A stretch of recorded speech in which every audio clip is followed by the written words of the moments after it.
Hello, for comic sakers. How's everyone tonight? Tonight, there is no benediction. It's just me and my guests and our special co-host. And I wish there was more that I could just throw out there comic book wise. I didn't do my homework. I just didn't. I didn't have time to. My life is super busy. The kids went back to school. My cat's been sick. Uh, I'm watching him. I'm watching the in-laws. Hopefully, they're not tripping, dying, falling, and hurting themselves either. And I'm just on constant watch, trying to take care of everything and solve problems. And in between, make a career out of being an artist, which is hard. It's super hard. It isn't fun. Sometimes it's a struggle. And Speaking of struggling writers and artists, why don't we bring in our co-host because he's pretty awesome. This is William Perdomo. That's an accurate descriptor of me, but definitely not for the gentleman we have on tonight's show, who would be... Yeah, here we go. Mr. Shelby Robertson. That's right. Robertson, Watanabe. Why'd I write Watanabe on there? Juan Kenobi, and you're muted, Shelby. That's how I like he? it. I like not talking. Because he's the original Art Jedi. That's okay. I get it now. Before that young man took the term, Shelby was the Jedi of artwork. Jedi. He's more like a Jedi Padawan, art Padawan. Jedi. Sorry. That's more like Rob. Yeah, Emperor Palpatine, man. Jedi. So, yeah, Shelby Juan Kenobi. That's my Twitter handle. You had it right. That's my Twitter. Okay. Well, cool. Yeah, that's my Twitter. That was my my nickname during cross country back in high school. I used to run cross country because I had an art teacher who told me, I'm one runner short for varsity. If you don't run, I swear to God, I'm going to fail you. That's a true story. It was Greg Vizini at Rancho Verde High School. Yeah, he did that to me. So I ran and I passed. You ran. Terrible times. Ran for your grade. Yeah. And then you ran down south. Ran for my grade. Yes. Ran away from that horrible weather. Yeah. And speaking of friends and people who run, it's a non sequitur. Awesome one. Dude, welcome, my friend. Rex, what up, homeboy? Oh, my God. It's Frigga Boom. He's poked his head up from Black Flag long enough to say hello to us plebeians. Hello, That's amazing. Friend. I love you. It's amazing. I love Frigga. Yeah. I heard of that guy. Yeah, he's all right. The Mr. madman himself. Golly. Yeah, Mr. Yeah, Mr. Yes. Golly. Yeah. I heard he snores sometimes. Fellow meatbag. Ooh, it's Luke. Death metal hero. Friend to all of us. Fantastic individual. I think we would all put our heads together and say we love that man. We do. Edwin, hail peeps. Welcome, buddy.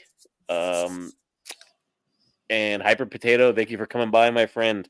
I didn't see you last week. I don't think you were here. The boss man himself, Seth. Welcome, my friend. Tokobe. He's making major moves. And you're going to see some fun stuff next month. Lots of stuff coming. Lots of fun stuff. And I think that is everybody. That's everybody, all of you.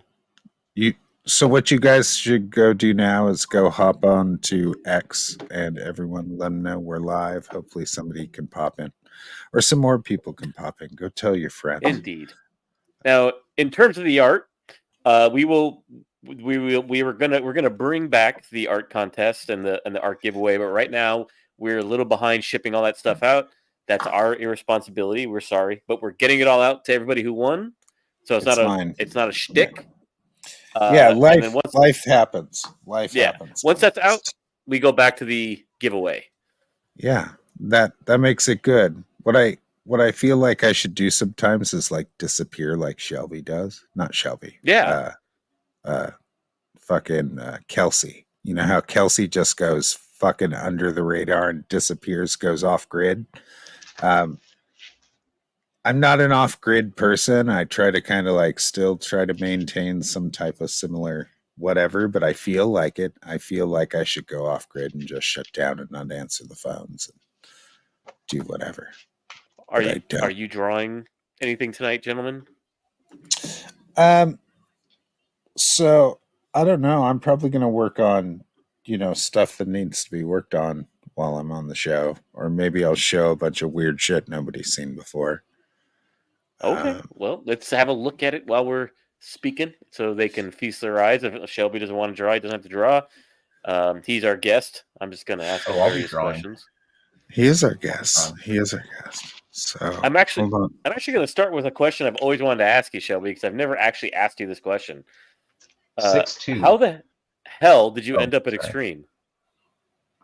How did I end up at Extreme? Yeah, I've never asked you that. I'm curious. How did you get from Canada down there? How did I fly from the Canadian mountains of Central California? Yeah, how did Liefeld like pluck you from the deep north to the wonderful beaches of Southern California? Yeah, deep north of the Lawrence Livermore Labs, the Atom Smasher. So when I was about 13 or 14, I met Frega, actually. And he was super nice, and I think it was a few years before Rob had hired him.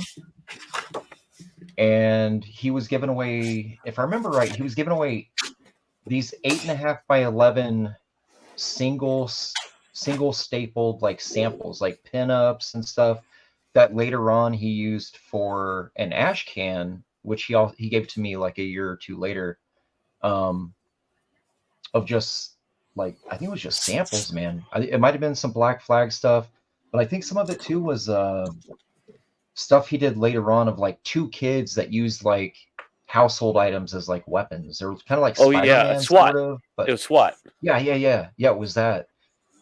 But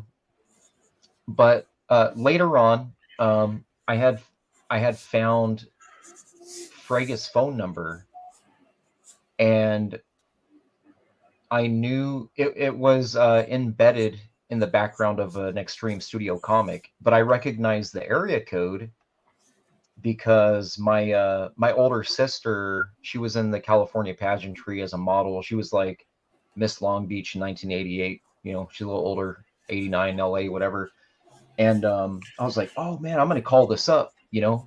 So I called it, and it was Dan's answering machine.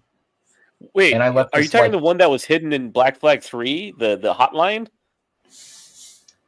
It might have been used in that too, or it was like an ash can of something. Extreme history. It might have been like an ash can or something. Like, it was definitely drawn.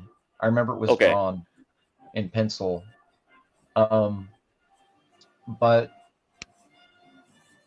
yeah, he called me back, and he's like, "Oh, dude, I remember who you are. Are you still drawing?" Because I was the only guy. He said, "You're the only guy, Shelby, I ever met. It was always females named Shelby." And I was like, "Yeah, dude." So he goes, "Hey, show me what you've been working on," right? So yeah, I FedExed him like a box of 1117 photocopies, and I overnighted him. He called me the next day and said, "Hey, these are pretty rad," and he had asked me to do a piece. I knocked that out. I sent it to him, and he's like, "Hey, Rob's freaking out. He loves this. Are you available to move down?" And I was like, "Yeah." Like, it happened really quick. And then so I moved down, and he's like, "How'd you feel when you got that call? Like, when he just simply like, dude, come on down." Like, it went from here's some shit to move to Southern California. What went through your head when you heard that? So at the time I was working at a screen printer, and I was a fry cook for Jack in the Box. So I was jumping up and down the hallways, man. I was excited. I was like, "Yeah, comics, man. Hell yeah," right? Were you at the fry cook? Where were you when you got that call? I was at home. I went in that night. And I left all my I left all my work outfit there. I didn't want to have to pay him $15 for the Jack in the Box shirt. It was pretty dope. The shirt was cool. It was like that dark burgundy. Yeah, it actually looked, kind of like something I would wear anyways. But yeah. And you were gone after that. Yeah. I moved down there, and yeah, I was rooming with Dan. Pat moved in. Dietrich Smith moved out there. I think he was living in Alabama. I think Dietrich was, because he moved out a couple of times. I know there was an issue because he didn't have his driver's license or something expired. So I know Dietrich had a buddy who came out briefly trying to get a job as a writer. And all I remember about this guy, Dietrich's buddy, is he literally looked like Tom Cruise. Like, he looked like Tom Cruise. The hair, the face. People would stop him. We'd go somewhere and they'd be like, "Are you Tom Cruise?" They would just ask. And he's like, "No." Yeah, this is prior to cell phones where people just sneak photos and stuff, Right. Yeah. And so, back then, it wasn't as fortified to talk to celebrities as it is now. Right. Like, right. you could. I'm a perfect example of that, but most people who got into comics around that time are a good example of that, where you can just call the people straight up out of the phone book, and they might even just talk to you and give you a job. Now it's like they're behind the pearly gates of like Warner Brothers or some other studio that's bought them, and it's like 8 layers of security, and you ain't getting anywhere near Jim Lee. Yep. or you make a bunch of image money, and then you buy the house right next door from Magic Johnson and Tom Cruise's agent. That what he did? That's what Rob did. Is that where Rob's house is? Yeah, his old house. Yeah. Yeah, not anymore. He lived next to my buddy Marco for a while. Yeah. So, which is in Brea, right? So nice place. He was, according to Joe Weems' mom and dad lived right next door to him on one of the sides, because Joe, when Weems was doing inks on Avengers and I think Rejects, I think he did some Reject stuff too. He said Rob, he'd go to visit his parents and he'd go to Rob's, and Rob wouldn't answer the door. He would check under the doormat, and his check would be under Rob's doormat. Like, just take your check and go. Yeah, that was back in the day. Yeah, I remember that. Yeah, it's like 98, 97, 98, I think. Yeah. Yep. I think the first work I saw from you was, I mean, maybe you were doing stuff before that, was from Black Flag Zero. Am I wrong? That was the first. Well, that was some of the first stuff. I did some stuff that wasn't published, actually, a lot. Like, before I got my page right, he had me do you remember that comic book called The Mark? Yes, and before we get into that, Jason, it was your Belinda, according to Marco. Yeah, your Belinda. Sorry, buddy. Yes, I do. I remember really close. There was a bunch of advertisements for it from Extreme, a bunch of them, and then nothing came of it. Right. So the whole thing with that was he had, it was something to do with Will Smith. It was supposed to be a movie. Like, it was heavily pitched to be a movie starring Will Smith, right? Exactly, Luke. Yeah. So check this out. They had me working on that a little bit before they pulled me from it. It was like busy work. I found out later it was busy work. It was just to keep me working on something, right? So before me, they had the entire book completely drawn. I think it was Jeff Johnson had already completed the full book, and then they had a version of it by Chris Sprouse, that Star Wars artist. Yeah. The entire first book was completed. They were just shelved. They were in these. We had these two different versions of it. 2 versions, and then you had my version of it, the exact same script. They didn't use mine because I didn't even finish the book by the time. Okay. Yeah, they moved me from that to helping Rob on. Oh God, I don't remember what it was. We were doing pages with it might have been for that Bad Rock one shot. Yes, I remember now.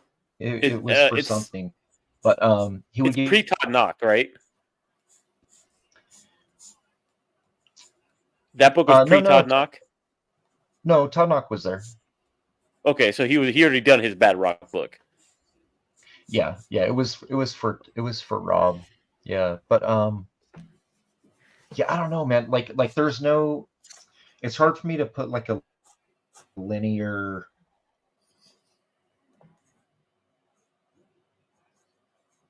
Did we lose you, Shelby? Oh, my internet keeps freezing up, doesn't it?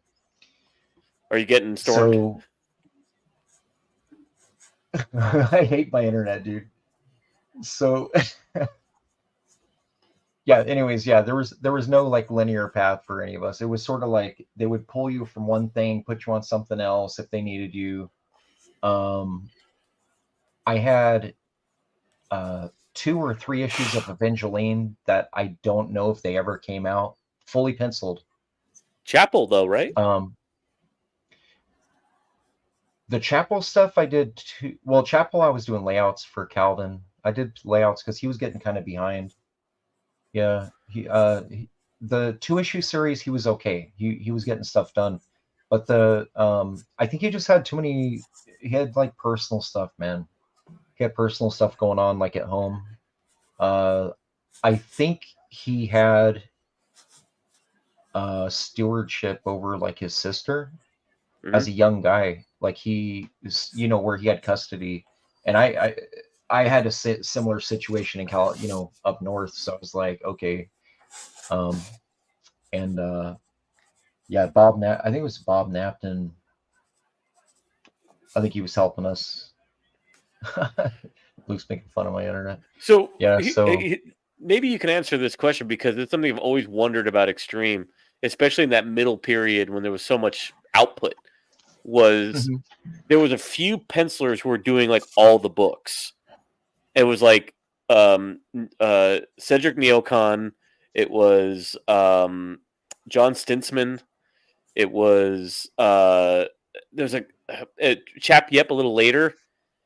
But it seemed like there was a couple guys who were doing all these books, and they had so much talent lying around in the periphery, not doing any books.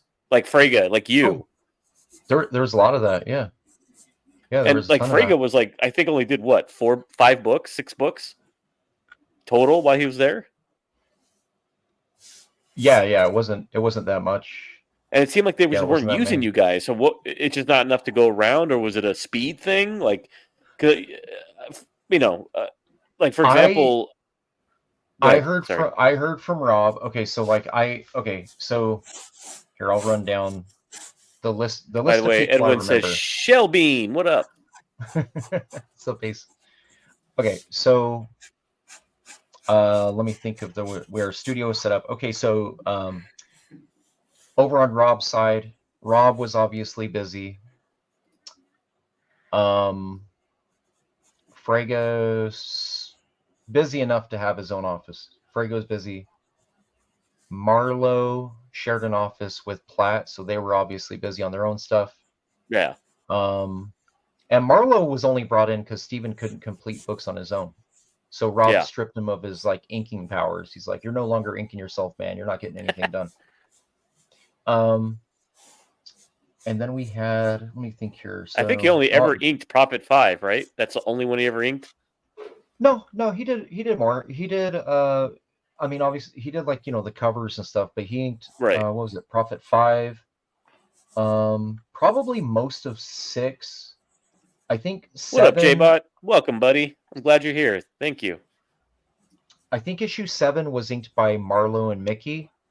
And then 8, I don't recall. Issue 9 was a fill-in issue. He did the layouts, and Pat Lee did the finished pencils on 9. So what do you think was... I'm sorry, go ahead. Well, I was going to say, when he came back for issue 10, that was like the extreme sacrifice and all that stuff. He did ink himself for like 8 or 9 pages out of the 50. If you do a page count on those books, dude, they're only like 16-page books for like the 30 days. They're not really big. Yeah. And then there was the big relaunch of Prophet too. Yeah. And to me, that's his best work he's ever done, in my opinion. That issue number 1, the relaunch. Book. Yeah, the first. Oh yeah, dude, I was stealing photocopies of that while I was there. Yeah, that was all. That's 100% Marlowe inks. Somebody stole. Do you remember the page where Prophet is being lifted off by like that Star Wars looking like an Empire, that I forgot the droid's name, the Scout probe droid. It's like the black. Yeah, it looks like that. Yeah, where it's picking him up at the end and taking him away. Mm-hmm. Yeah. That original page was lifted from the studio. So the page in print. The page in print, Marlowe had to do a full. I don't know what he used. He used some like very almost like a transparent vellum. And he had to lightbox re-ink that entire page because it was someone just walked away before they could scan it. Yeah, dude, that page disappeared. Like, no, it's to this day, it's never been found. What was the reaction to that thievery, dude? If you remember that page, man, it's all tech. It was like all the unfun stuff to ink. So Marlowe was pissed. Yeah, and I'm not even sure that he got paid twice for it, to be honest. Yeah. One of the good things about taking out the trash at Extreme was all those photocopies I pilfered.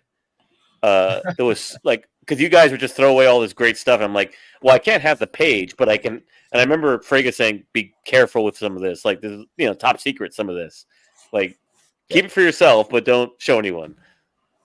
That's how I got. Well, the funniest part about it is, did you ever go through our? Do you ever go through our dump bins, like that giant black filing cabinet? Do you remember that? Yes, I did. If you go to the bottom drawer, you could have found original pencil scans, not inks, pencil scans of like Travis Trey Wildcats, like 15, 16, 17. There was Jim Lee X-Men, or not X-Men, Wildcat, like issue like the Chris Claremont run. Somehow people there were getting these photocopies and they would just throw it in there and people were just like Xeroxing them for themselves. I have a bunch of that stuff. I got McFarlane. What up, Maromi? Welcome, buddy. And yeah, man, I was doing that all the time. I had my whole bedroom was just full of Extreme photocopies. Just copies. And also you guys would get stuff from other studios. Like, for example, when Team 7 was being done, that was a big hit around the studio. A lot of those pages were making the rounds. Yeah, I was a really big fan of not the anatomy. The anatomy was kind of weird to me, but the inking mostly. Yes. The brass book. When he started working on that stuff was cool. It was Richard Bennett. Richard Bennett was one of those. Yeah, I remember that stuff. Yeah, fun. Nice. Yeah, those were fun. Well, I mean, the question though I was asking Shelby, so how come that those penciling and illustrating jobs were really only limited to like a handful of guys?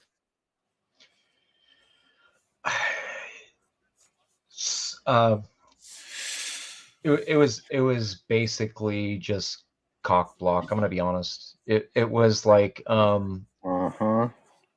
Rob didn't want talent to disappear. So he would keep you on salary, I guess. In the studio. Sorry, I roboted. Did my question get through? Nuh-uh. I didn't hear it. Oh, I said back to the original question, which was, in a studio full of great artists, how come like the same maybe 2 or 3 or 4 people were doing all the books almost? Right. I think that it okay, so Rob was scouting and pulling everybody so that places like Wildstorm and Top Cow couldn't. Like, who's talented? We got to pull them in. We're going to pay them. We make enough money to pay these artists to stay here, right? He only had the ability. Really, I'm going to be honest, man. It all comes down to extreme color. That's exactly what it was, because extreme color could only handle, let's say, a volume of, let's say 120 pages a month in color, right? Mm-hmm. So then you divide that into how many books per month. That's how many artists were getting a job as an artist of a book, if that makes sense. Yeah. So he had a studio of like 30 artists, but only 10 were getting a regular gig. The rest were basically just paid, like a weekly salary, right? So basically, he was like hoarding guys he wasn't using. Yeah, well, yeah. The perfect example is Stensman was unused for probably 75% of his time there. Chuck Jones and Stensman were roommates. Chuck, I don't remember Chuck ever having a published gig. Chuck just did Zero, the Extreme Zero. Remember that one story in there, Lancers? Right, but he was there the entire time I was there, receiving a paycheck. Same thing with Dietrich. My old roommate Dietrich was there. Dietrich was doing all these like short stories they would give him of like Badrock, like fighting some weird monster on top of a building, this stuff that would never go to print. It was just stuff. And really it was just to keep people around. Like Pat Lee was going to get hired by Silvestri, and when Rob found that out, he hired him like very quickly. As soon as he found out, he had no interest in him until somebody else did, and Marco's asking, "Did you guys work at the studio?" He said, "Yeah." As soon as Mark wanted him, he was like, "Nope, come down here, come work in my studio." Yeah. Sorry to overtalk you. He said, Marco's asking you, "Did you guys work at the studio at Bass Centurion State College?" No, we were on the 10th floor of the Disney Casting Center. It was off Catella. It's pretty high. I mean, you could watch ball games. That was when the Angels still played there, like way back. Because I remember Frege complaining to me all the time because he would get a book, he would lose it, and he would go kind of dormant for a while doing inking here and there, and he would say, "I'm the best kept secret in comics." He'd always say that, kind of loathing the fact that he wasn't doing anything regular, Right. Yeah, that happened a bit. They, when they figure out you can be a utility, you become a utility. Yeah, I think Rich Friend had the same. He suffered from the same thing. Rich Friend, and so did a few other artists over there. And Joel Gomez, I don't mean to, like I said, I'm not trying to be mean to certain artists, but like for example, Cedric Neocon did a ton of books, and I don't think he was as good as the other guys that were there. Yeah, he was just fast. Cedric was quick. Cedric was like besties with Anthony Wynn, the one who went over to Top Cow. He was at Extreme on Brigade, and then he left. Yeah, he went to Top Cow. Anthony. Mm-hmm. And then Cedric stayed, but they're probably still best friends today. Yeah. And what was your period, Crager, at Top Cow? It would have been around Darkness 29, but I would have, touched pages when Benitez was doing the Darkness, and so was Marco. I was around with Weems when his first gig went down for Harris Comics, and I helped him with that. And I was his ink assist till he got Marco several years later. Lucky man. I was around during the time that Weems was inking covers for Rob, and then we'd have to go drop him off, or Rob would come to the studio and drop him off at the house. But yeah, I remember that stuff. So I was mostly a drug addict at that time, so it's really hard for me to remember a lot of it. Marco will add, Weems inked Anthony Wynn on Rip Clyde, did the Bee Gees. Well, Bee Gees. Cool. Backgrounds. Yeah. Yes. Did either of you work with one of my best friends is Mary Buxton. Do you remember her at all, Crager? No. I Well, don't. she was production manager for Mark at Top Cow for like a hot minute. She used to do billing for Image, and then she moved over to Top Cow later on. Okay. Yeah. Yeah, I dealt with. What was her name, Marco? Who was my editor? Renee Gearling. Oh, Renee. Um, Yeah. yeah, I dealt with Renee. Um, but of course, I had a lot of friends there because I would hang out over at Weems's, and Weems always attracted like Finch and Benitez and Hmm. uh, people like that. I ended up meeting most of those people there, and Bat, and Right. Marco said yes. there you go. See, Marco's the man. Marco knows. Marco has a better memory than me. I did Yeah, all the he's like your drugs. accountant Yeah, yeah. I because the did them all. drugs took a lot of the memory. It did. The older I'm getting, the Should we less get I to the vice remember. of those years of The, successful comic book companies? Oh yeah. Because Shelby will have a couple stories for you. Oh, that happened a lot, man. So it was fun. I had a good time. No regrets. I was yeah. only 12, so I couldn't follow you guys to your after hours activities. That's true. That's true. I had to go home. I remember in the late, early 2000s. I remember. Uh, I was really trying to get in with Top Cow, specifically Top Cow, because I had this like I had Hockey says this Shelgate. weird. Uh, That's I weird. had What? this Sorry like about that. I had to I was interrupt you because obsessed. No, hockey always interrupts. I was just entering my third stage of Mark obsession, like with Mark's art. So uh-huh.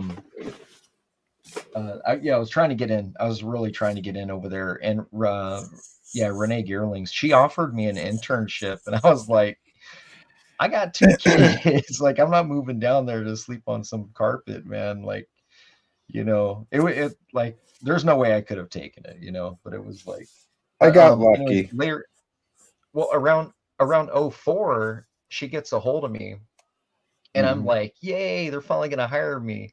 No, she was calling me to see if I knew Del Keown, and I'm like, no, I don't. Can I? Like, because I was all about Pitt too, right?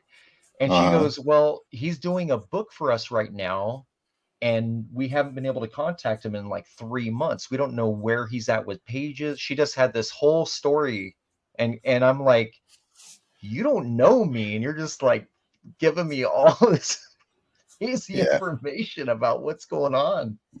Yeah, But she I was tried to like turn that. it. Yeah, I tried to turn it into a gig, and obviously it didn't work out. But yeah, it She was such a weird thing, man. Like, they hadn't figured out that he's, has stuff going on. So, yeah, yeah. yeah, you know. Did you make the I, transition to Maximum, Shelby? Well, Rob was already like pre-producing when I was hired there. He was already producing Maximum Press product, like you know, Frega and Marat already had like books in the can that they weren't releasing yet. You know what I'm Renee saying? started as a receptionist, by the way. yeah, she did. I know. Who's that? Oh, Gearlings. Yeah, she was a receptionist. According to Marco. Mm, Sorry, Marco. okay. I didn't just pull that out of my ass. Yeah, my buddy Mary, she quit. She quit Top Cow when she was basically just burning at both ends, and I remember her calling me up. She fell asleep at the wheel. She was bringing pages to be inked to Weems from the studio, Ah, and she fell asleep and flipped her car, like in the middle, because it was just crazy.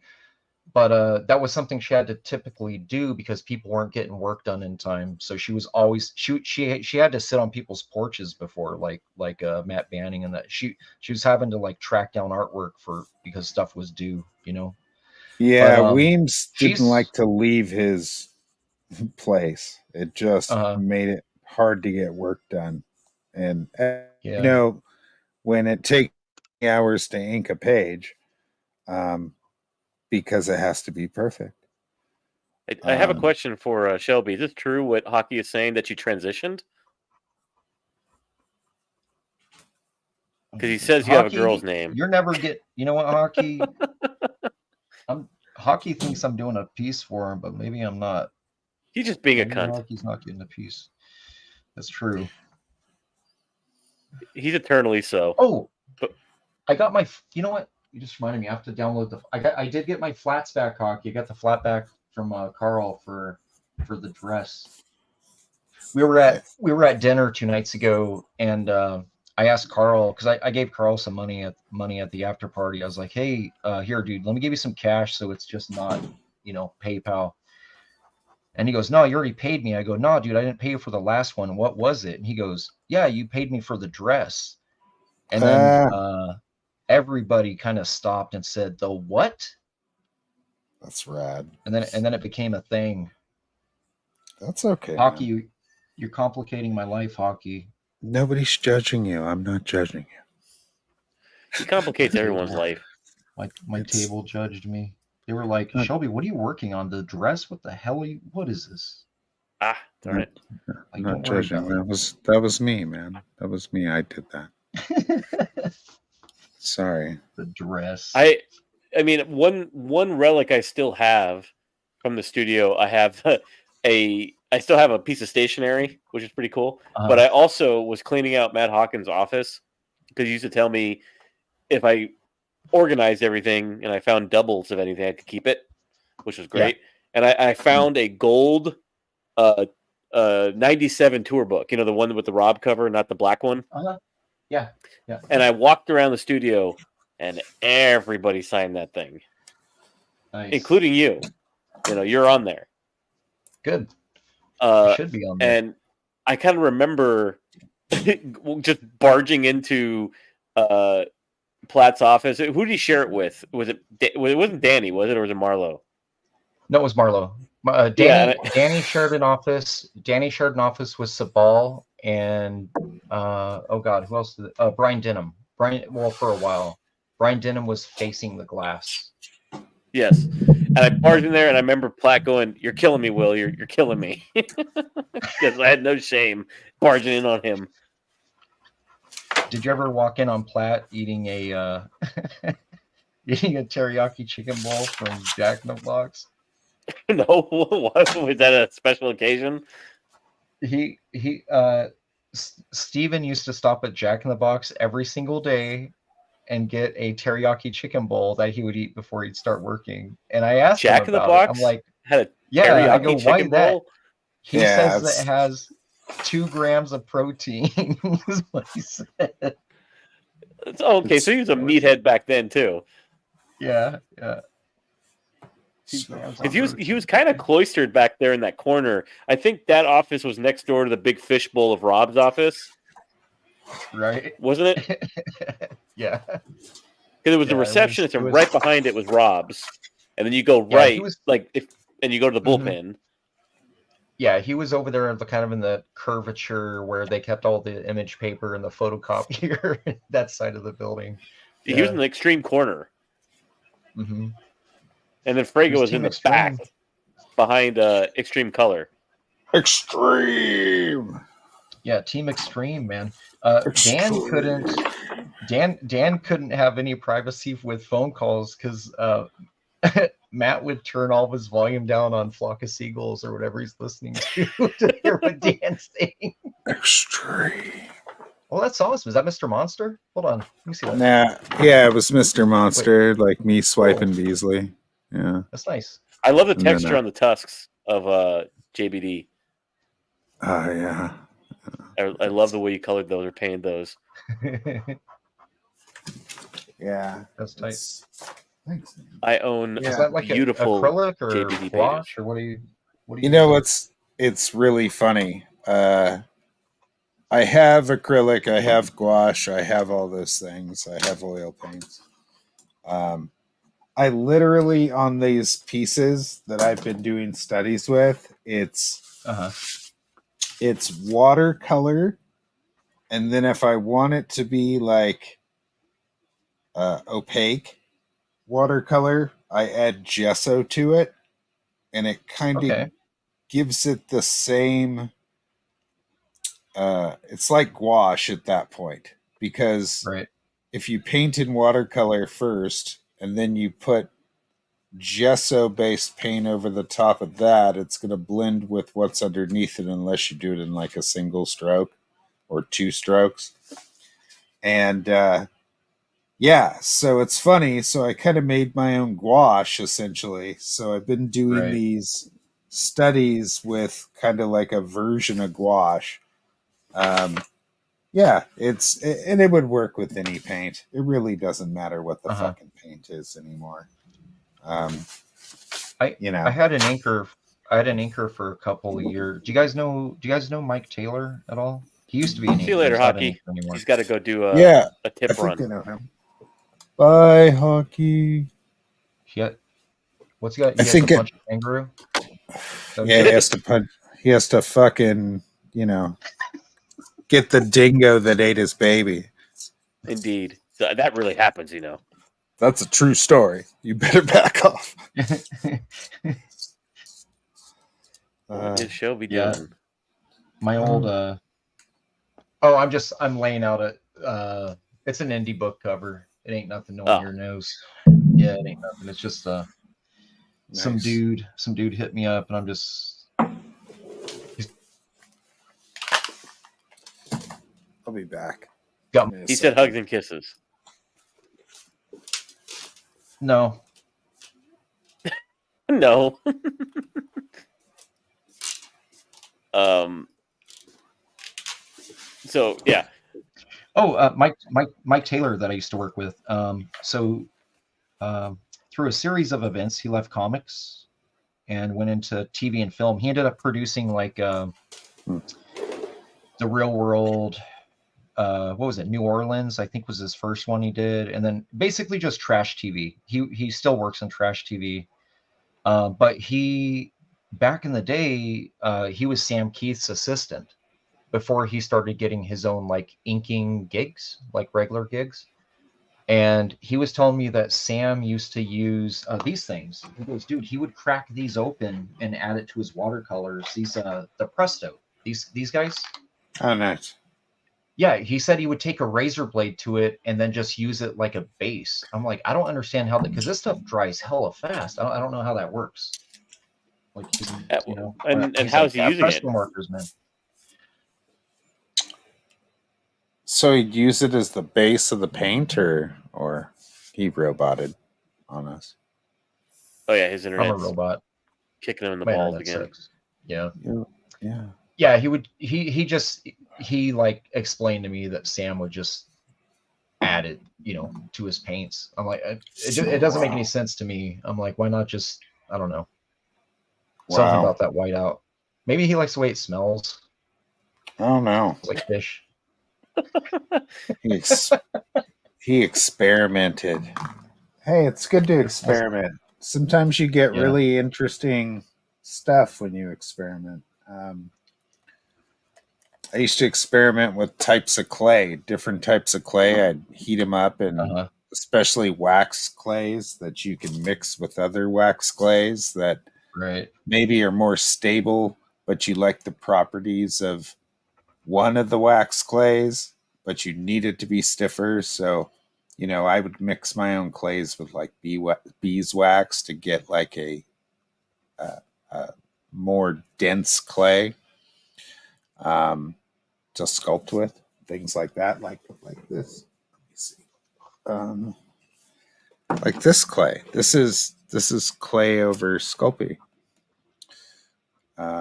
It's a wax clay. It looks like Nexus. That's cool. Kind of. Yeah. Just messing. Man, I can't sculpt anything. I'm taking a Maya class right now out at the college, and that's the first thing he had us do. He gave us these little fast drawing clays. He's like, make a character. And I was like, I don't know what to make. I made some sort of weird orco looking thing. I don't know. It's got a cape and a hat. And He tricked us. Now that's what we're basically adding bones to. We're doing the 3D model, adding bones to it, making it a little more intricate, but that's like our base idea of what he wants us to do. Interesting. Nice. My buddy made a giant yellow character with a bunch of butts hanging off of him, so he's got to make this butt guy that just has butts, no face. It's just anuses everywhere. It's just butts like all up and down the torso. So funny. So funny. We have to animate it too. So it should be interesting. That'll teach you. That'll teach you, man. Exactly. Yep. I can use ZBrush. I'm sure I could make butts and stuff on ZBrush. Nice. So like the opposite of J.Crager, instead of dead babies, it's just a bunch of assholes. Yeah, penises and vaginas and assholes. Yes, exactly. If you look at some of his other landscape work, he has like several landscapes that are literally women and men having sex, and it's penises going into vaginas. So I mean, the derelict ship is just vagina, pretty much the openings on it. Yeah, that is. But, some of it looks like a weird distended dog penis. By the way, Down Goes Solo says, "What have I stumbled into?" I'm sorry, We're in the middle of dick and cocks, two people having sex, the derelict with its orifices. He's like, "What? What's going on here?" We ended up talking about Giger. Yeah. Yeah, when you talk about Giger, you have to talk about orifices. You just kind of have to. Yeah, he had a lot of weird art responses to sex. I don't quite understand where it came from, but I get it. I think it had a lot to do with the self-deletion of his fiance. There's theories that she had a fetus deletus, and there was some guilt associated with that after her death. So, hence a lot of the baby imagery. Right. That baby piece is awesome. I remember back in the day, I walked into a tattoo shop and I'm watching. Indeed, Down Go Solo. I'm watching one of the best tattoo artists at that time. It was a woman named Carrie Barba. She owned her own tattoo shop. She made back 30 years ago, she was making $350 to $400 an hour.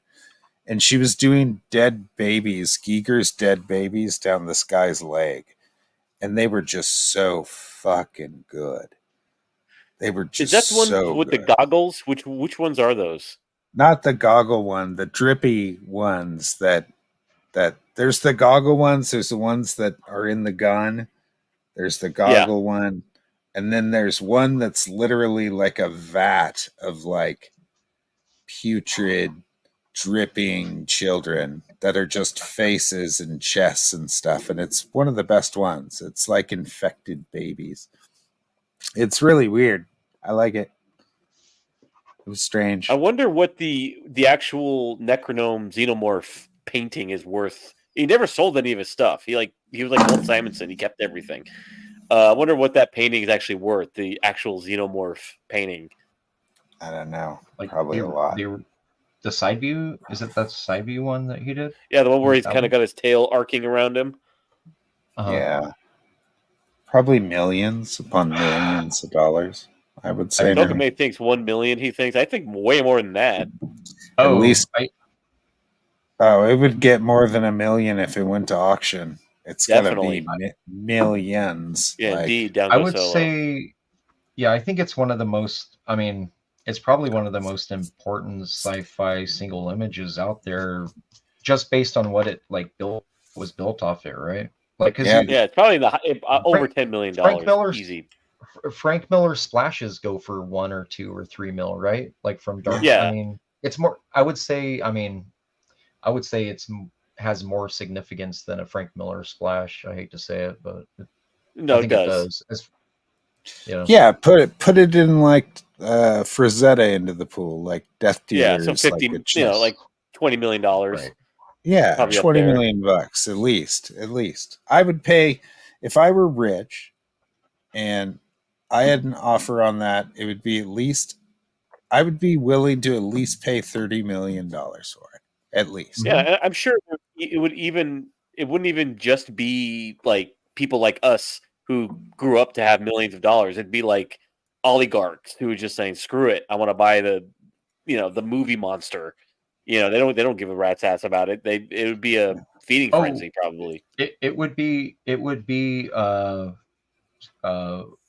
some of those oil princes, those dudes that are buying up all of Sean Gordon Murphy's pages. They're dropping 15, 20K every day on that dude because just like, they just have money. They're like, yeah, let's just buy it. Oh, it's Batman. Let's just buy it. Like, just it's like real estate to them. Yes. Yes. He said. Seth says the chairs sell for $250K each, with a table of another $300K. I think if I remember, the entire dining set is $900K. Surprisingly, that black table set he has in his house. Yeah, it's a nice one. It's really nice. So it's all tubes. Yeah, I remember. I mean, just as kind of a side thing, my father was a horse trainer, and they were so desperate and so flush with cash in Saudi Arabia, they would pay any trainer to come out there and stay out there exorbitant money, like way beyond what they would get in the States, just to have you get out there, because they were just looking for anybody to come out and brave Saudi Arabia to train horses. Yeah. Yeah. Good stuff. Who has a SMG Tokyo Ghost page? That's fucking awesome, dude. Sean Gordon Murphy. Oh. Tokyo Ghost. Yeah. Wow. Which page? Yeah. I love Tokyo Ghost. I have a painted Dan Brereton page from Giant Killer. Like from back in the day, from 25 years ago. Yeah, that was a fun series. Yeah. I have one of the original pages from the first issue. What did the New Mutants 98 cover go for recently? A lot. You guys remember? A bunch. So do you know who owned that? Like the owner? Certainly not Rob. Yeah, right. So okay. The last that I heard of it, which was a handful of years ago, the guy that owned the New Mutant 98 cover also owned like a lot of quintessential like 90s covers. Like he had Will Spartaccio X-Men covers, Jim Lee X-Men covers, Uncanny X-Men. Geez. He had for nothing. He bought them for nothing. He got them way back in the day when those dudes were selling them for like $7,500 at their tables at shows, like just to make extra. Like Scott Williams was selling interiors for $400, like just to make some money, right? Right. So, yeah, nothing. Right. Nothing. And yeah. They the guy that owned it is the guy who owns the distributor for all baseball and hockey trading cards. He was basically like the Diamond of like trading cards. Is what? It's not the Seamus people, is it? No, it's just and he's probably pretty easy to Google. But anyways, even though he only dealt in trading cards like Don Russ and Fleer and Upper Deck, he would spend all of his money on comics and comic art. That was his thing. So it wasn't Steve Geppy. It wasn't the Diamond guy. It was the guy who owns that other distributor. But anyways, Rob had offered him $250K, and he told him no. He told Rob no. Good call. Yeah, and this is when Deadpool 1 came out, because it got people were talking about it, and that dude's like, nah, I don't think so. Not for self. Yeah, he was smart. Well, I mean, it's not even a money thing. I think he just liked the piece. Yeah, but what did it go for? Was it in the millions? Probably. My question is, why isn't Ryan Reynolds the one buying it? Like, yeah, you would think he would want that. Didn't he make like $1 trillion off these movies? Like, he stole the outfit. Wasn't that a thing? Like, he stole the first uniform from the first movie. I mean, he was bragging that he stole the outfit. Yeah. Delgo Solo says, doesn't Robert Rodriguez have a few Frazetta paintings? I know for a fact he has the one Frazetta did from Dusk Till Dawn in his office. I see it in those making ofs. Yeah, he does. Ah, He bought a couple from back in the day when Danzig had like a plethora of Frazettas. He bought them from Danzig from Black Line Fever. Yeah, that's way Oh back man. when.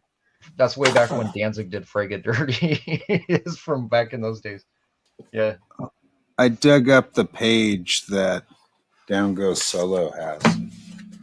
So let me get And he to said my Excuse.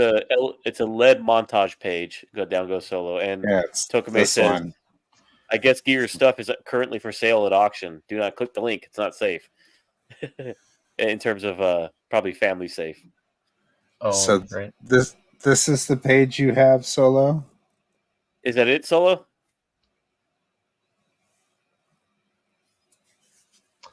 You know what I've never seen in the wild is a punk rock Jesus page. I've That'd be never seen a single amazing, page. I've never seen, and that's pre-digital, right? So like it should right? be pretty much all. I've never seen one of those in the wild, ever.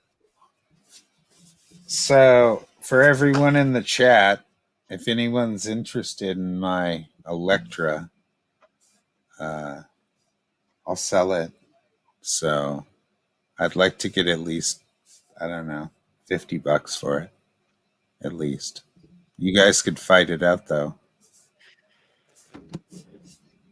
So He also has his fingers crossed for a Sinkowitz New Mutants page. Are those hard to come by? Any Sinkowitz pages? Sankovic, yeah, Yeah. they're hard. They're hard to I come across. Yeah, I just saw one. I just saw one that was not. It was a And Rick he said that's the Leonardi one, by the pencil. way. Right. Oh, well, yeah, I saw an. It was a New Mutants fill-in issue drawn by Rick Leonardi, but it had Bill Sienkiewicz inks, and I saw it sell for like There you $8,000 go. on a auction. Yeah. There Oh, you go, Crager. yeah. Somebody should. So you'll do $50 in shipping, like $60. Sorry, because I'm broke and need money. That'd be great. Not hard, expensive. They're definitely expensive. Strong Monera vibe for the piece I drew. Is that what we're talking about? Well, I mean, that's good news if Tokame wants to take that off your hands and get it into the right hands. That'd be great. I also That was want to. repetitive. I'm a writer. I should know better. Yeah, I also want to sell my Beasley sketches, my studies. So anybody who's interested in Jawbone Death and Beasley, this isn't the best paper. It's like 80 or 90 pound paper. It's not heavy. It should probably be like, if you wanted to frame it, I would, take it somewhere and have them adhere it to a board and vacuum seal it to a board so that it's flat, and then do that. But it's I love the skull a too. The shadow you put on that skull. little shadow skull. Yeah, I kind of did that like while I was working on his head, JBD's, and I just I didn't need it for reference, but I knew that I kind of wanted to fill up more of the page with stuff. I thought about just filling this page up over and over again with Beasley paintings, like just covering over other Beasley paintings with Beasley paintings until it was literally just a page of Beasley painting, like odd Beasley paintings. Tokame says he'll send you Mint's address. It's down in Kentucky. So he'll buy Okay, it, and I guess you can send it to her. that's fine. I'll send it to her. Now that we're getting kind of towards the end of the stream, I have some Meathead news. Yes. Last week, if you guys tuned in, we showed you Rob Willis's cover, and the cool thing about having Shelby here is that Shelby is doing a poster that is going to be available as an early sign-up bonus. So if you sign up on the mailing list and buy the book, you get the poster that he's currently working on for us, and it is wonderful. Even it's in its little vestigial form here that he's working on it. In its primordial form.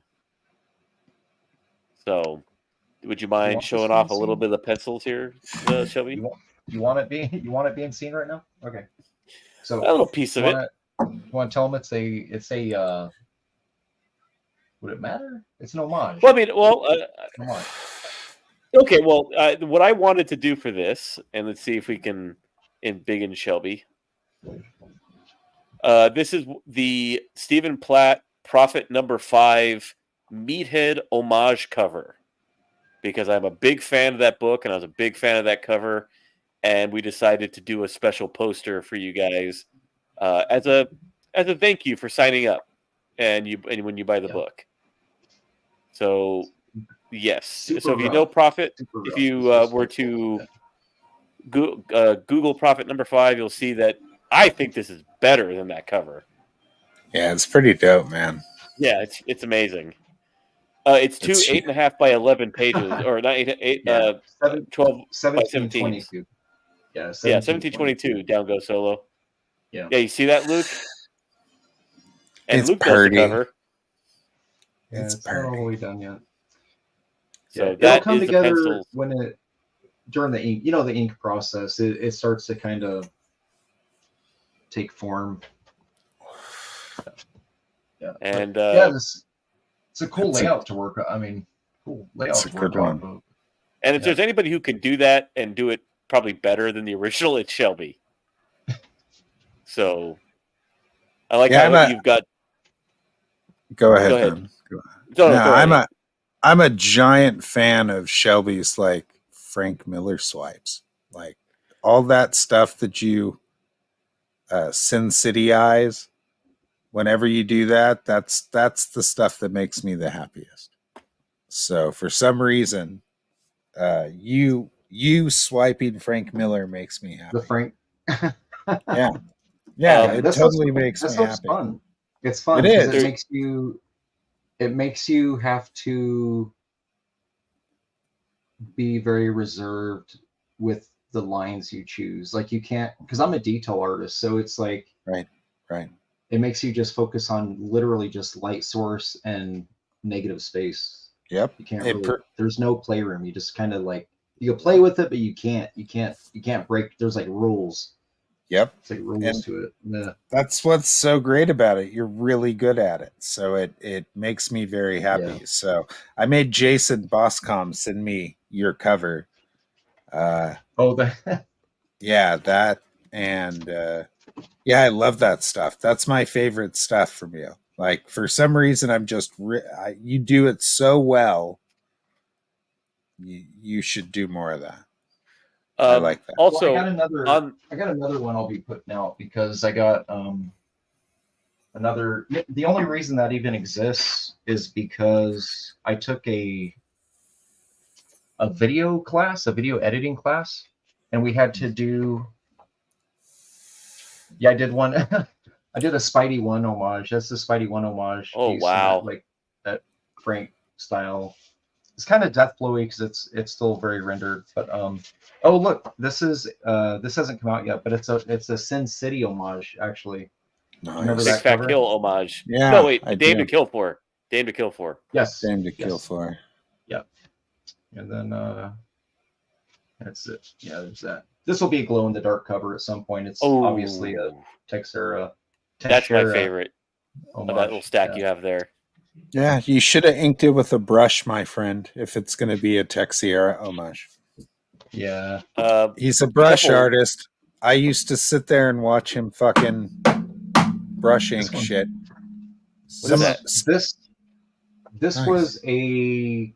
I'm not sure what happened. They wanted me to do a Darrow-esque piece, so I did this is based on a hard-boiled piece. Yeah, it's a very, very famous hard-boiled piece. Yes. Yeah.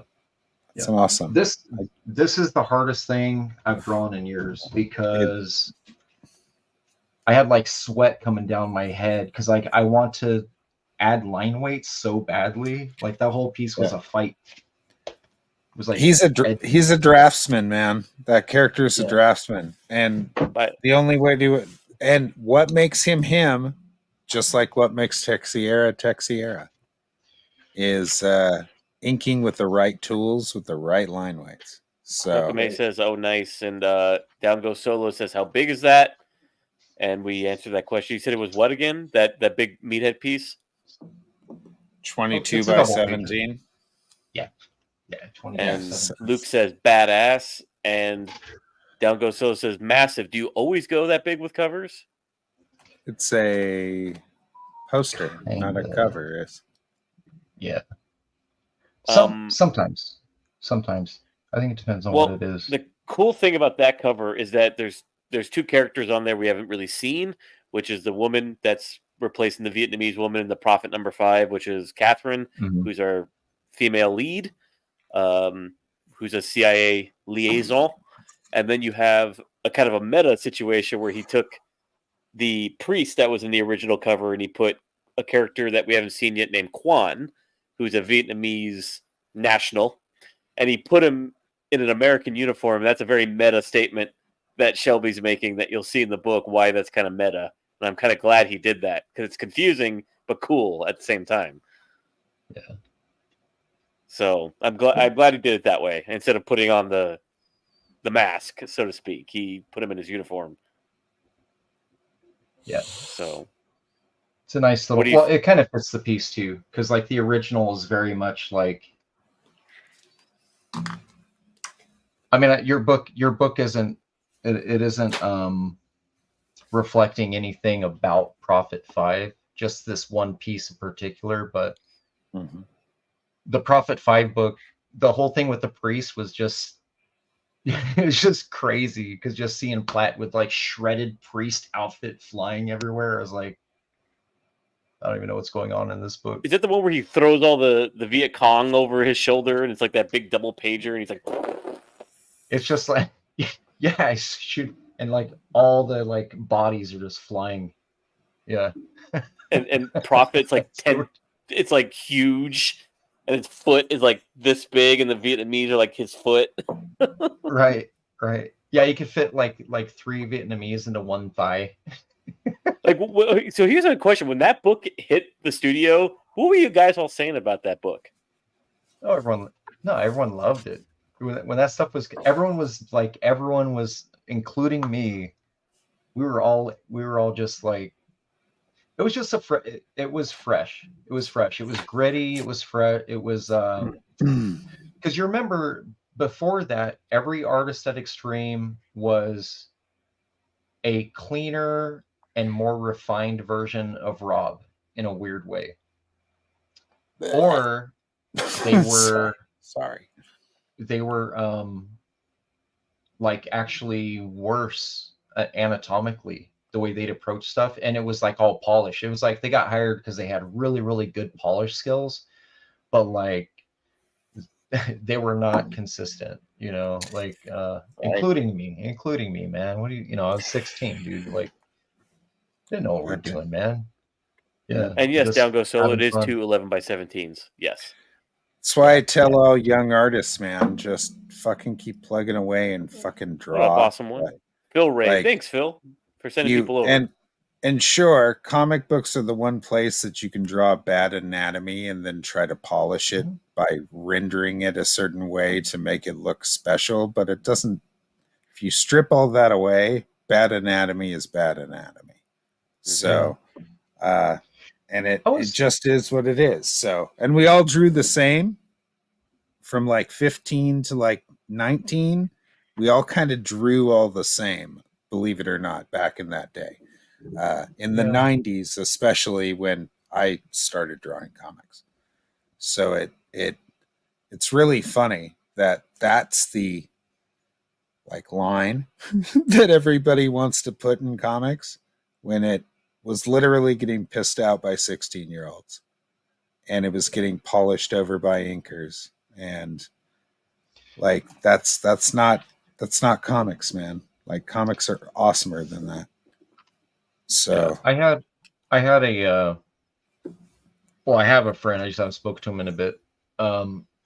He was telling me he has a theory, and I agree with him. His theory about why Rob Rob in particular got so popular so quickly. Thanks, guys, for raiding in. Appreciate it. Thank you, Phil.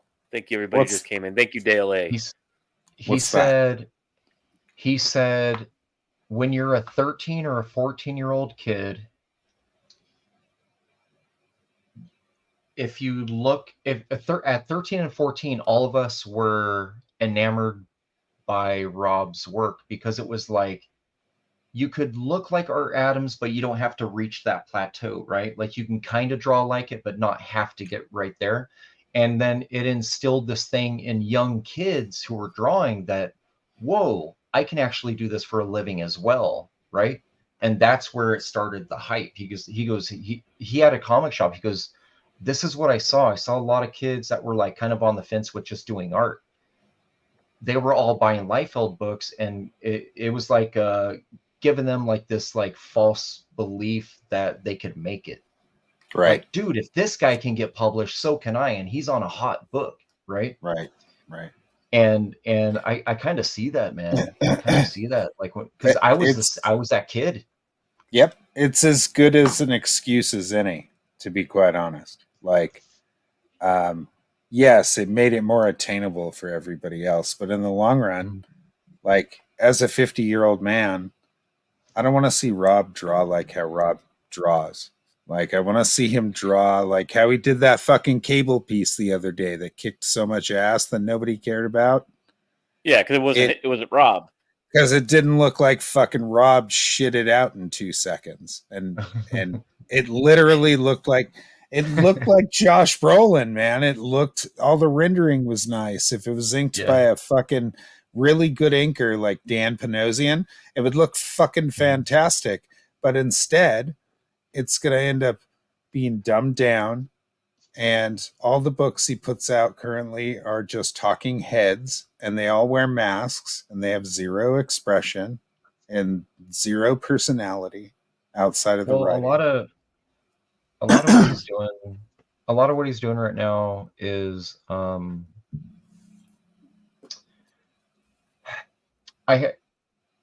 have a zip file he sent me when he started the Snake Eyes book. It was Snake Eyes for IDW. And he sent me the zip file without asking me if I would do it. He just sent it. And so I got the file. And he's like, hey, dude, just so you know, this is for Snake Eyes. Book's going to be hot. Book's going to be hot. Going to love it. Energy, whatever. Right. I was like, cool. Here's my info. Make sure IDW gets it for my contract. And that was the end of that. As soon as I was like, this is for my contract, he wanted to subcontract me for it. And that's not, I already learned my lesson. I'm like, I'm never doing that again, man. Right. Never again. So yeah, he does interesting business practices. So when I opened up the zip folder, I'm not playing about this. Half those pages were Deadpool. It wasn't even they were Deadpool pages that were never used. It was Deadpool, like with the Deadpool mask, and he had little notes, change to visor. Like he would write change to visor with aiming at the eyes, like to make it into Snake Eyes. So he was recycling pages you already did? Kidding.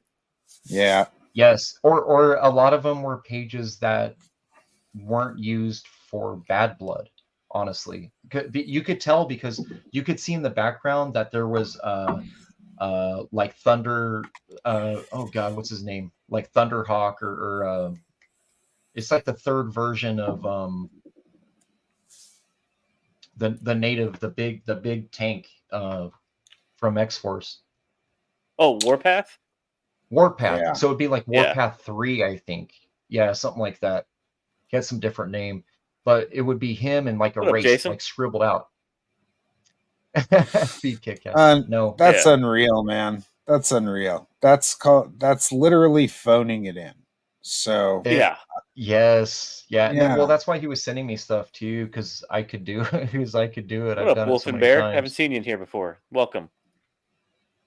But now we have a lot of people in here, especially Phil. Can we show that meathead piece again? Because I'd like, especially Phil, to see it. Yeah. I think he'll. Sure. So what we showed this earlier, guys. This is for the new people who just came in. Jason, everybody else just walked in. This is a poster that will come with the Meathead sign up. If you purchase the book, you'll get what Shelby's about to show you. You can follow me here on my Twitter when we launch the sign up and when we drop the ash can for the book very soon. So feast your eyes on this layout. It is beautiful. Here we are. Yeah.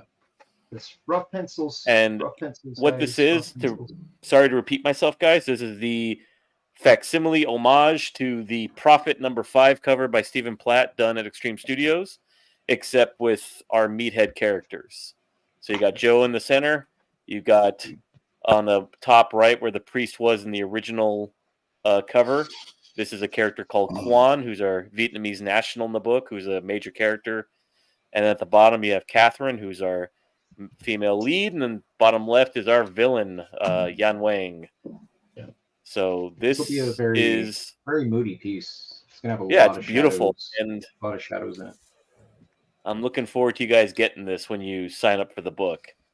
Yeah. Oh look, it's Sumo. Sumo Tori. What up, Sumo? How you doing?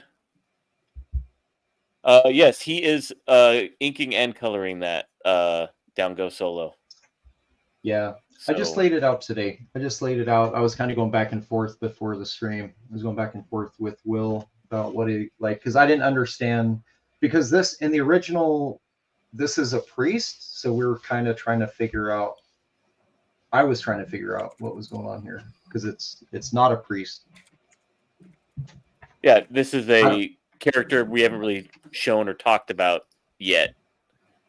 Yeah, Rob Liefeld is fake news unhinged, just like the Bell Beefer. Never existed. Let me see if I can find it on Google so everybody can see what we're talking about. This cover. The Bell Beefer? Don't bother. Google likes to give you fake info. Don't Google it. It's kind of irritating. Like Google Images, like the most irritating thing on the planet. The way they lay it out. But here's a. Yeah. So here we go. Let me show you guys what this is. A facsimile. Super textured, yeah. Looks good. I'm even homaging his signature. Which would be this one right here, the Stephen Platt. Yeah. So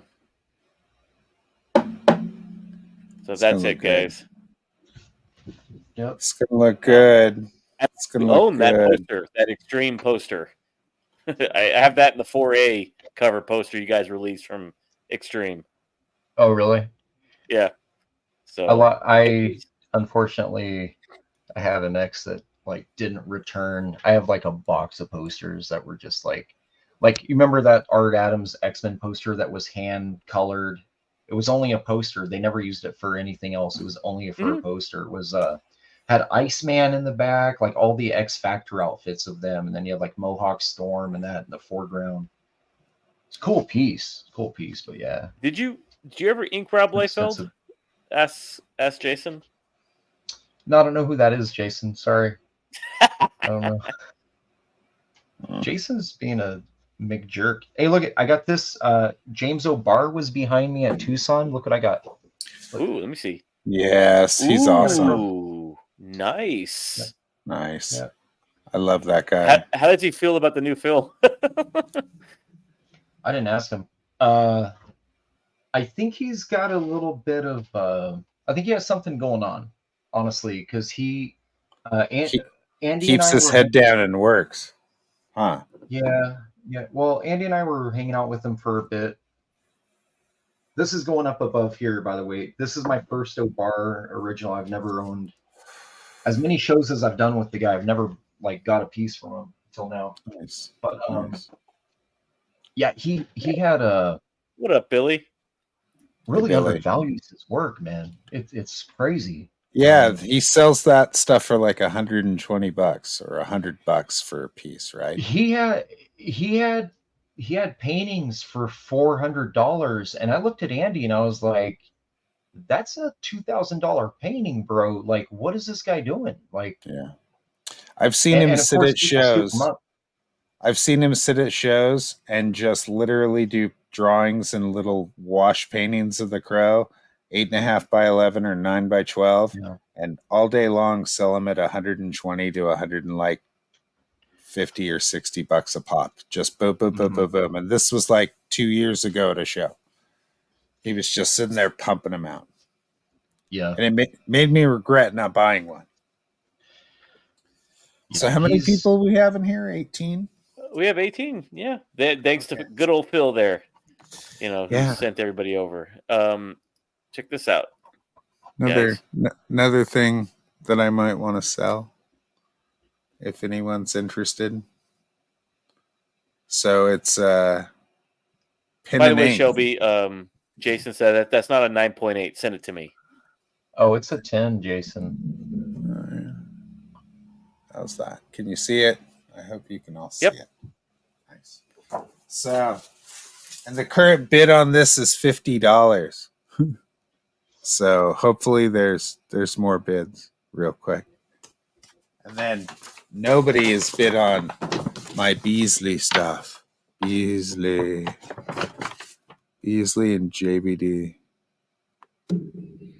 Yeah. No love. Your choice of like your primary colors remind me a little of like Steve Rude's palette, kind of. You don't draw like him at all. Just I'm saying like the color, it grabs me like. I mean, I think some of the colors are getting blown out because of the camera. Oh, is it the camera? Yeah, I watch Steve Rude paint, so that might be. so some of it, it looks a little funny. Maybe not. Maybe not too much. I tried to get. Well, that's just watercolor red over black ink. It literally just. I love you too, Jason. All the black ink. Bye. It turns all the black ink like this deep red color, which is really nice. But on the screen, it looks black to us. And by the way, I picked up Frog G. I'm a good friend. I was completely neglecting it, but I finally bought my copy today. Praise the Lord. Bye, Jason. Bye, Jason. Yeah, Steve Rude's awesome. I love his stuff. Go ahead. Hopefully he'll put something special and biological in the, box when he sends it to me. Who? Jason. Don't regift the ants that I sent Jason a bag of ants. Do not regift those ants. Those are for your house, Jason.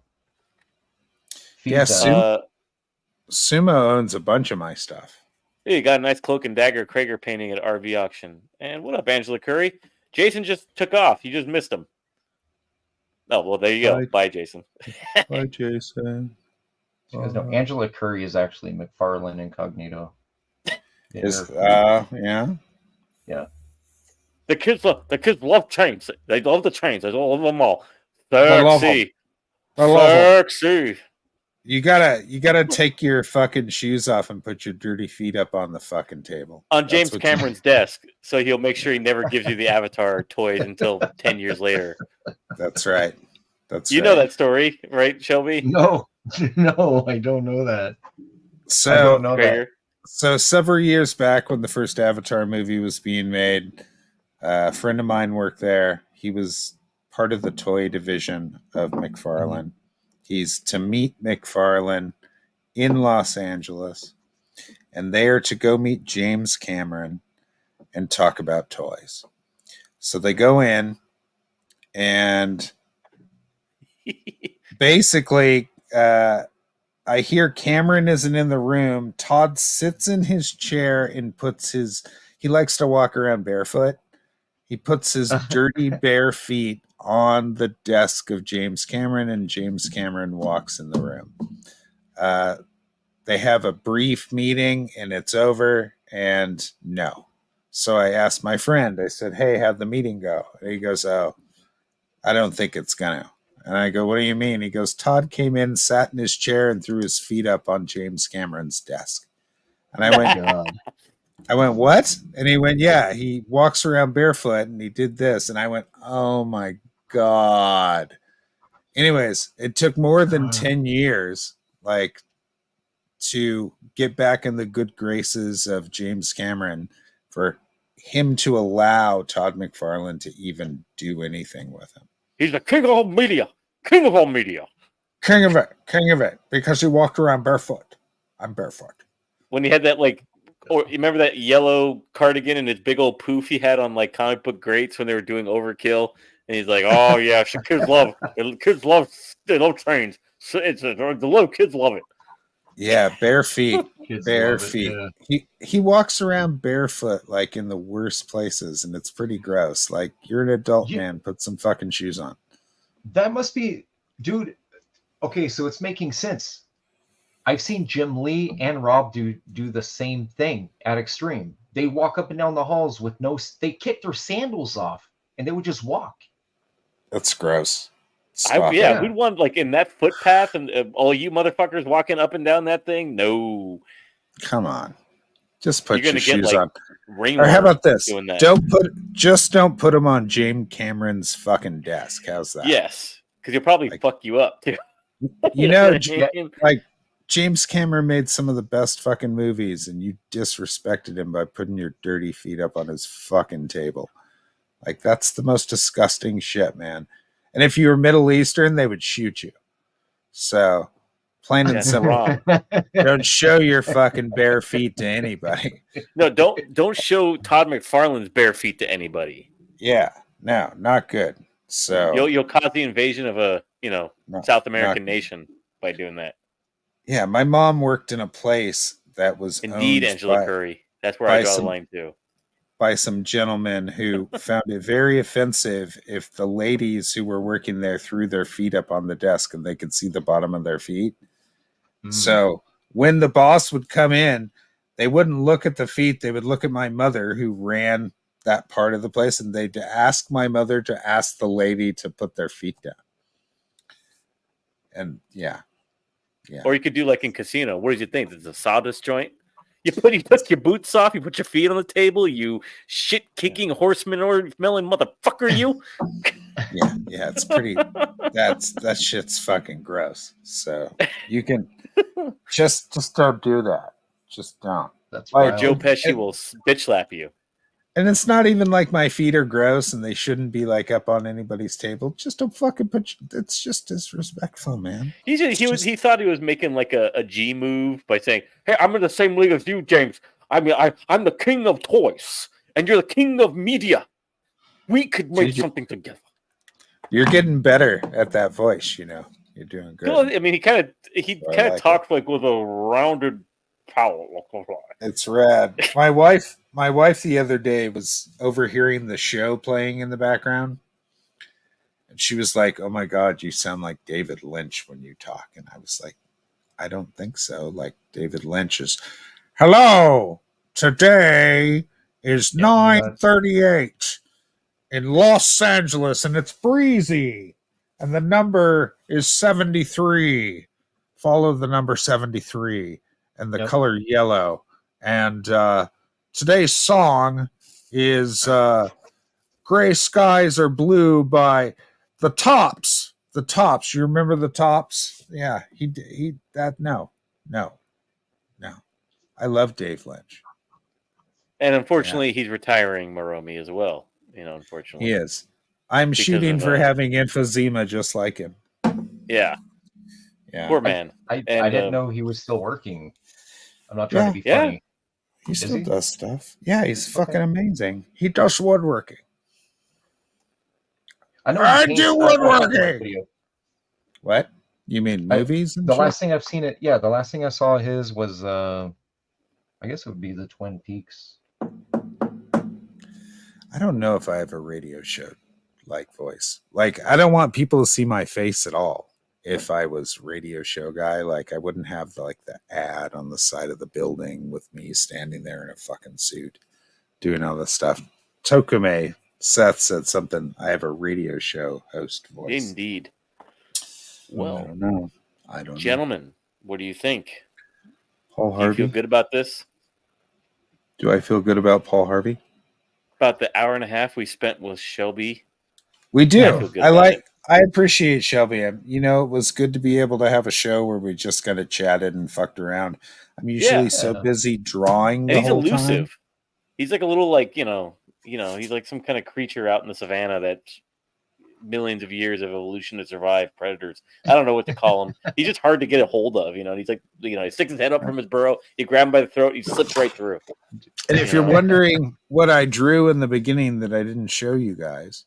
Yeah, he was drawing a Mad Max piece. I drew a little Mad Max scene, like where a war boy is all wetness and then jumping into the fucking crowd and blowing up. He is a cryptid. He's hard to get a hold of, man.